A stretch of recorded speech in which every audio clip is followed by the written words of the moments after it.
नमस्कार, मैं हूं प्रदीप कुमार। आप देख रहे हैं पॉलिटिकल आइडिया।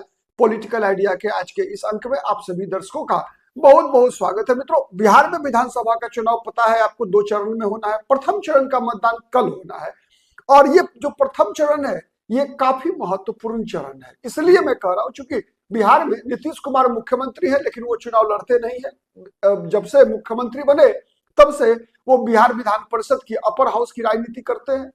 इसके बाद जो बिहार में 2 उप मुख्यमंत्री हैं, दोनों उप मुख्यमंत्री के क्षेत्र में कल ही मतदान होना है, चाहे वो विजय सिन्हा हो लखीसराय से या फिर तारापुर से माने सम्राट चौधरी का चुनाव हो। इसके अलावा जो विपक्ष के नेता हैं, जो भावी मुख्यमंत्री के रूप में देखे जा रहे हैं, तेजस्वी प्रसाद यादव, इनके क्षेत्र में भी कल ही चुनाव होना है और उनके सगे भाई तेज प्रताप यादव के क्षेत्र में भी कल ही विधानसभा का चुनाव होना है। और इस दौरान जिस प्रकार से सत्ता का संघर्ष बिहार में दोनों गठबंधन के बीच है, वैसे ही आरजेडी के अंदर भी, लालू यादव के परिवार के अंदर भी सत्ता का संघर्ष दोनों भाइयों के बीच है। और इधर आपने देखा कि किस प्रकार से तेजस्वी यादव ने जब महुआ विधानसभा सीट पर जाकर अपने बड़े भाई के खिलाफ चुनाव प्रचार किया तो उसके बाद तेज प्रताप यादव का रौद्र रूप सबने देखा कि तेज प्रताप यादव भी पहुंच गए राघोपुर, और राघोपुर पहुंचकर जिन शब्दों में तेजस्वी यादव की आलोचना किया, जिन शब्दों का इस्तेमाल किया तेजस्वी यादव के लिए, तो आज याद आता है वो दिन जब तेज प्रताप यादव हर सभा में, हर मीटिंग में, हर मौके पर कसमें खाया करते थे कि मैं तो कृष्ण हूं, अपने अर्जुन को बिहार का मुख्यमंत्री बनाना है। छोटे भाई के लिए प्यार उमड़ता होता था, आज छोटे भाई का चेहरा भी नहीं देखना चाहते। तेज प्रताप यादव ने कहा कि दूध के दांत भी अभी टूटे नहीं हैं और चले हैं मुख्यमंत्री बनने के लिए। वही तेज प्रताप यादव जो खुद को बलराम बताया करते थे और कभी तेजस्वी को श्री कृष्ण बताया करते थे, कभी तेजस्वी को अर्जुन बताया करते थे, खुद को भगवान श्री कृष्ण बताया करते थे, वो तेज प्रताप यादव जिसने अपने परिवार के प्रतिनिधि के रूप में तेजस्वी यादव को लालू प्रसाद यादव का स्वाभाविक उत्तराधिकारी स्वीकार कर लिया था, वही तेज प्रताप यादव की भाषा में ये जो परिवर्तन है, उस परिवर्तन का असर बिहार के कई विधानसभा क्षेत्रों में परिणामों पर भी पड़ता हुआ दिख रहा है। मैंने कुछ सीटों की चर्चा की थी। एक उदाहरण के लिए मैं बता रहा हूं, जैसे बिहार में कई विधानसभा सीट ऐसी है जहां पर कि तेज प्रताप यादव के उम्मीदवार परिणाम को प्रभावित करने में सक्षम हो रहे हैं। परिणाम प्रभावित हो रहा है तेज प्रताप यादव के उम्मीदवार के कारण। एक उदाहरण के लिए मैं बता रहा हूं, हरलाखी विधानसभा सीट है मधुबनी में, वहां पर तेज प्रताप यादव के उम्मीदवार जितेंद्र यादव महागठबंधन के उम्मीदवार राकेश पांडे की हार के कारण बनते हुए दिख रहे हैं। आप ऐसा मैं बताऊं आपको, जिस प्रकार से महुआ में तेज प्रताप यादव के लिए, महुआ विधानसभा सीट पर जैसा मैंने बताया भी था कि तेज प्रताप यादव के लिए एक सहानुभूति है। सहानुभूति केवल गैर यादव जातियों में ही नहीं है, यादव में ज्यादा है, यादव परिवारों में ज्यादा है। ये लोग जब तेज प्रताप यादव अपनी दादी का फोटो लेकर महुआ में घूम रहे हैं तो महुआ में उसका असर स्पष्ट दिखता है। मेरे जो दर्शक देख रहे हैं महुआ से, अगर जो भी है वो कमेंट करके बताइए कि जो मेरा मानना है, जो मेरे पास जो जानकारी है, उस जानकारी को आप सर्टिफाई, जस्टिफाई कर सकते हैं। कमेंट करेंगे आप तो समझ में आएगा कि इस बात में कितनी सच्चाई है। जो मुझे जानकारी मिल रही है कि महुआ में तेज प्रताप यादव के लिए यादवों में भी और गैर यादवों में भी एक सहानुभूति की भावना है कि तेज प्रताप के साथ अच्छा व्यवहार नहीं हुआ। और उसमें भी जब तेजस्वी यादव ने जब उनके खिलाफ चुनाव प्रचार किया और तेजस्वी यादव ने वहां ये सवाल किया कि परिवार से बड़ी पार्टी है, परिवार से बड़ी पार्टी है, ये बात तेजस्वी यादव ने महुआ में कहा। मतलब इशारा था, ये नहीं कहा कि आप बड़े भाई तेज प्रताप यादव को हराइए। 2 तारीख को सभा थी तेजस्वी यादव की महुआ में, वहां ये नहीं कहा कि तेज प्रताप यादव को हराइए, लेकिन ये कहा कि परिवार से बड़ी पार्टी है। तो कई लोग उल्टा महुआ में जो मतदाता हैं, जो आरजेडी के मतदाता रहे हैं, जो लालू यादव को भगवान की तरह मानने वाले लोग हैं, वो लोग भी ये सवाल कर रहे हैं, तो फिर तेजस्वी यादव की हैसियत क्या है? अगर परिवार से बड़ी पार्टी है तो क्यों नहीं लालू यादव के बाद कोई दूसरा यादव समाज का व्यक्ति बिहार का मुख्यमंत्री बना, या फिर राबड़ी देवी के बाद तेजस्वी यादव ही क्यों बने उनके उत्तराधिकारी? तो ये सवाल, कहावत है कि जब आप एक सवाल दूसरे की तरफ छोड़ते हैं तो 3 उंगली आपके तरफ भी उठती है। तो यही चीजें हुई।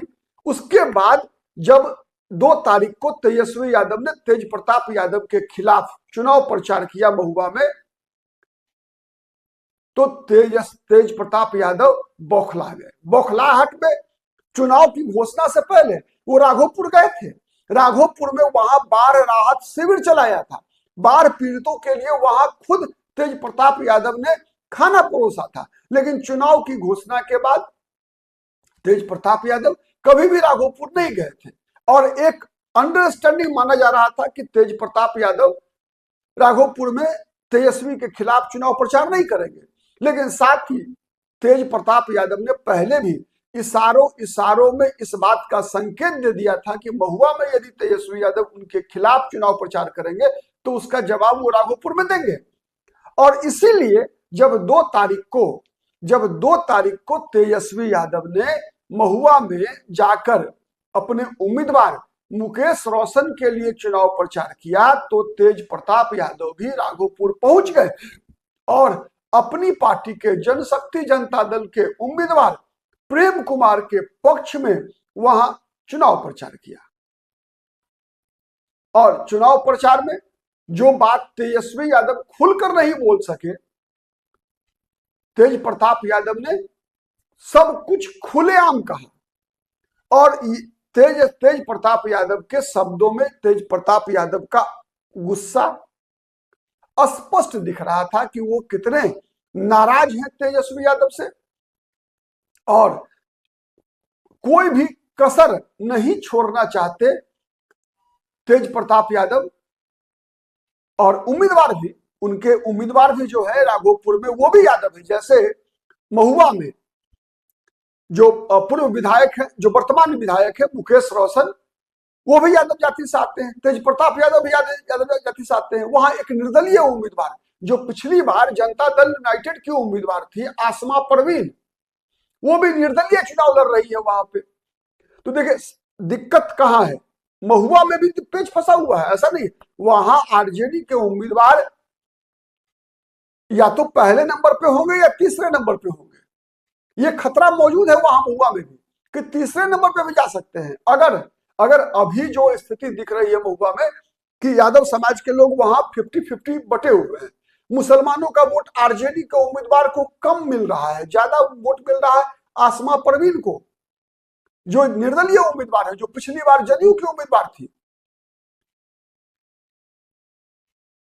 ठीक है, तो जो आरजेडी का समर्थक वोट बैंक है, जो आरजेडी का बेस वोट बैंक है, जो मुकेश रोशन के साथ को चुनाव पिछली बार जिताने वाला वोट बैंक है, वो वोट बैंक बटा हुआ दिख रहा है। वो 3 भागों में बटा हुआ दिख रहा है। और एनडीए के उम्मीदवार है संजय सिंह। तो एनडीए के वोट में विभाजन थोड़ा सा है, जैसे जो आरजेडी के वोटर नहीं है वो भी सहानुभूति में कह सकते हैं आप कि तेज प्रताप यादव के साथ सहानुभूति दिखा रहे हैं। अब वोट देंगे या नहीं देंगे ये कहना थोड़ा मुश्किल है। और कुछ वोट तेज प्रताप यादव उधर से भी काटते हुए दिख रहे हैं। तो ये परिस्थिति है महुआ में। अब तेज प्रताप यादव के जो उम्मीदवार है प्रेम कुमार हाईली क्वालिफाइड है, पढ़े लिखे उम्मीदवार है, राघोपुर से यादव जाति से आते हैं, वैसे ही जैसे महुआ में खेल हो रहा है। लेकिन एक बात तय है कि राघोपुर में जो MY समीकरण है वो इंटैक्ट है। उसमें ये प्रेम कुमार जो चूंकि सतीश राय भी बीजेपी के भी जो उम्मीदवार है वो भी यादव जाति से हैं, प्रेम कुमार भी यादव जाति से हैं। केवल एक जनसुराज के उम्मीदवार को छोड़ दीजिए, उसके अलावा सब जो है मैंने यादव जाति से ही है। तो यदि 20% वोट भी यादवों का कटा तेजस्वी यादव से और ये बट गया, अगर चाहे वो सतीश राय में बटे या फिर प्रेम कुमार के पास जाए। और यदि, चूंकि महुआ राघोपुर सटा हुआ इलाका है, अगर तेज प्रताप यादव के लिए थोड़ी सी भी सहानुभूति जो महुआ में बह रही है, सहानुभूति की हवा, मैं लहर नहीं कहूंगा, लहर नहीं है, लेकिन हवा तो है सहानुभूति की तेज प्रताप यादव के लिए, अगर वही हवा अगर राघोपुर में बह गई तेज प्रताप यादव के साथ, अगर तेज प्रताप यादव के मुद्दों के साथ तेज प्रताप यादव के लिए सहानुभूति, और वो प्रेम कुमार भी चूंकि यादव जाति से ही पढ़े लिखे भी हैं, तो आपने सुना होगा जब राबड़ी देवी चुनाव प्रचार कर रही थी वहां पर राघोपुर में, तो यादव जाति के गांव में ही राबड़ी देवी को से किस प्रकार के सवाल किए गए थे, तेजस्वी यादव की शिकायत किस प्रकार से की गई थी। तो अगर ऐसा कुछ हो गया तो आप इस घटना को अंडर एस्टिमेट मत कीजिएगा। जो तेज प्रताप यादव ने जिन शब्दों में राघोपुर में घूम घूम कर लोगों को बताया उस 3 तारीख को, उसको अंडर एस्टिमेट मत कीजिएगा। कुछ भी हो सकता है, हाँ, लेकिन अगर आज के दिन में 80% संभावना तेजस्वी के जीतने की है, लेकिन राजनीति कहा जाता है संभावनाओं का खेल है, जहां सबके सोचने की सीमा समाप्त होती है, वहीं से बिहार के मतदाता इतिहास बनाते हैं। किसको पता था कि लालू प्रसाद यादव शरद यादव से चुनाव हार जाएंगे। मधेपुरा में लोकसभा का चुनाव 2009 में शरद यादव चुनाव में धांधली के खिलाफ धरना पर बैठे थे और उनको मालूम होता है कि हम तो चुनाव जीत गए हैं। तो ऐसा मतलब जीतने वाले को भी अनुमान नहीं होता है कि हम चुनाव जीत रहे हैं। जनता जब सर माथों पर बैठाती है तो फिर हर अनुमान को धता साबित कर देती है। तो आज के लिए इतना ही। बहुत बहुत धन्यवाद। नमस्कार। जय हिंद, जय भारत।